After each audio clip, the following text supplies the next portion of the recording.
नमस्कार. तुम्हा सर्वांचे माझ्या एका नवीन व्हिडिओमध्ये स्वागत. तर पुढचा आठवडा जो आहे तो शेअर मार्केटसाठी पूर्ण आठवडा इव्हेंट्सचा आहे. तर कोणकोणते इव्हेंट्स आहेत?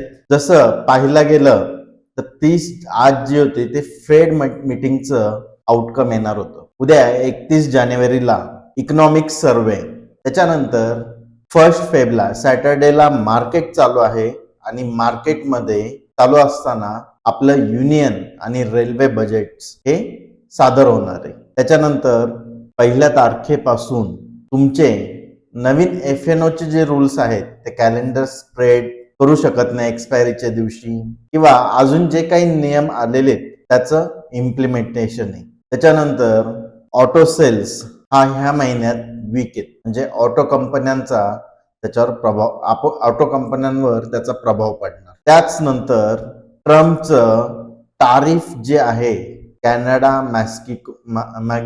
मेक्सिको आणि चायना या देशांबद्दलचं ते डिक्लेअर होणार आहे. त्याच्यानंतर 5 फेब्रुवारीला दिल्लीचं इलेक्शन, 7 फेब्रुवारीला RBI ची मॉनिटरी पॉलिसी कमिटी जी असते त्यांची मीटिंग, आणि 8 फेब्रुवारीला इलेक्शनचा रिझल्ट आहे, दिल्ली इलेक्शनचा रिझल्ट आहे. तर ह्या सगळे इव्हेंट्स जे आलेले आहेत त्यामध्ये तुम्ही थोडं जपून ट्रेड करा आणि इमोशनली ट्रेड करू नका, कारण इमोशनल ट्रेड हे महागातही पडू शकतात. तर आपण हा पूर्ण आठवडा जे काही ॲनालिसिस करणार आहोत त्याप्रमाणे मार्केट चाललंच याची बिलकुल गॅरंटी धरता येणार नाही, कारण जे काही इव्हेंट्समुळे स्पाइक्स येतील मार्केटमध्ये ते न्यूजवर येतील. कदाचित आपल्याला बरचसं मार्केट खालीवर होताना ह्या कालावधीमध्ये दिसू शकतो. चला, आपल्या रोजच्या प्रमाणे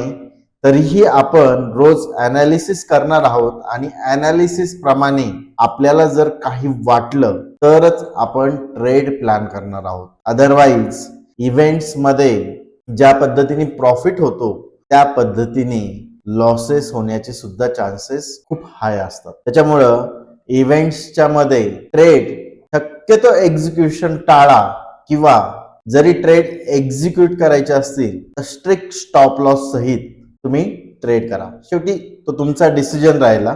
एक माझं मत मी तुम्हाला मांडलं. तर चला सुरू करूया आजच्या व्हिडिओला. तर नेहमीप्रमाणे आपण निफ्टीचा ॲनालिसिस करतोय. आता निफ्टीने आज जी काही क्लोजिंग दिलेली ही एक चांगली क्लोजिंग आपल्याला म्हणता येईल, कारण त्यांनी जो हा काय रेजिस्टन्स होता तो रेजिस्टन्स वीक केलेला आहे असं आपण सध्या तरी म्हणू शकतो. कारण आपलं काल बोलण्याप्रमाणे आपण 23,300च्या आसपास इथून ब्रेकआउट भेटल्यानंतर ह्या लेवलच्या वरती आपण एक ट्रेड प्लॅन करणार होतो. ह्या लेवलच्या वरती कॅन्डल जी क्लोज होईल ह्या कॅन्डल पासून जो काही खालील जवळचा स्टॉप लॉस येईल त्याप्रमाणे 1:2 चा रिवॉर्ड आपल्याला इथं भेटलेला आहे. तर चांगला रिवॉर्ड भेटला, एक चांगली मोमेंटम भेटली कंटिन्युएशन मध्ये, आणि आपलं 23,300चं टार्गेट हे अचीव झालेलं आहे. तर चला आता आपण इथून पुढं मार्केटला काय प्लॅन करू शकतो. तर मार्केटचा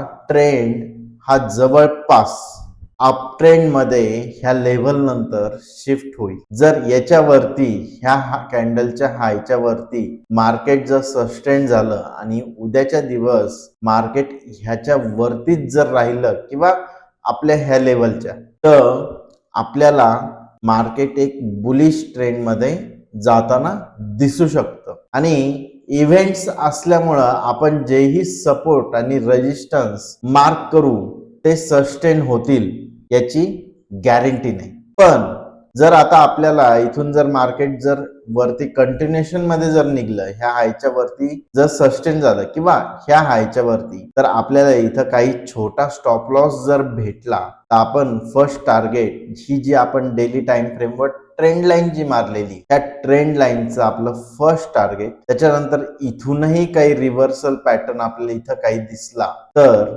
सेकंड टार्गेट 650, 23,650 साठी आपण मार्केटला ट्राय करू शकतो. पण एक गोष्ट लक्षात घ्या, अजूनही व्होलॅटिलिटी इंडेक्स म्हणजे इंडिया विक्स हा हायर लेवलला आहे. तर त्याच्यामुळं मार्केटमध्ये कदाचित आज थोडीशी व्होलॅटिलिटी कमी झालं, मायनस मध्ये गेलं 1.25. त्याच्यामुळं आपल्याला ही एक स्टेबल मुवमेंट भेटली. जर आजही मार्केटमध्ये हा व्होलॅटिलिटी इंडेक्स पॉझिटिव्ह मध्ये जर असला असता तर आपल्याला मार्केटमध्ये काही स्पाइक अशा पद्धतीच्या पाहायला भेटल्या असत्या. त्या दिवशी जे स्पाइक्स भेटल्या किंवा सडनली इथं जे काही स्पाइक आलती तुम्ही पाहिलं असेल, इथपर्यंत मार्केट आलं, सडनली डे लो ला आलं, डे लो पासून परत आहे तिथंच येऊन क्लोज झाली कॅन्डल. तर ह्या असे काही स्पाइक्स जर इंडिया विक्स वाढला तर मार्केटमध्ये आपल्याला दिसतील आणि ते आपला स्टॉप लॉस इझिली घेऊन जाऊ शकतात. तर त्याच्यामुळं प्रिकॉशन घ्यायची एकच गोष्ट आहे, ह्या इंडिया विक्स कडे लक्ष ठेवणे. जर हा इंडिया विक्स स्टेबल जर असेल किंवा कमी जर असेल, कमी म्हणजे रेग्युलर जो असतो 13 ते 15च्या मध्ये असतो, त्याच्यामध्ये एक स्टेबल व्होलॅटिलिटी असते मार्केटमध्ये. आणि जेव्हा हा 15च्या वरती निघायला सुरुवात होती तर मार्केटमध्ये स्पाइक्स येणं, ऑप्शन प्रीमियम वाढणं, ह्या गोष्टी घडायला सुरुवात होतात. जेव्हाही मार्केट आपल्या फेवर मध्ये जाईल तर ऑप्शन प्रीमियम थोडे स्लो वाढतील, पण अपोज मध्ये जर गेलं तर फास्ट डिप्लीट होतील. कारण एकच का ऑप्शन प्रीमियम हे एक्सपेन्सिव्ह झालेले असतात. तर चला, आपला ट्रेड प्लॅन हा झालेला आहे.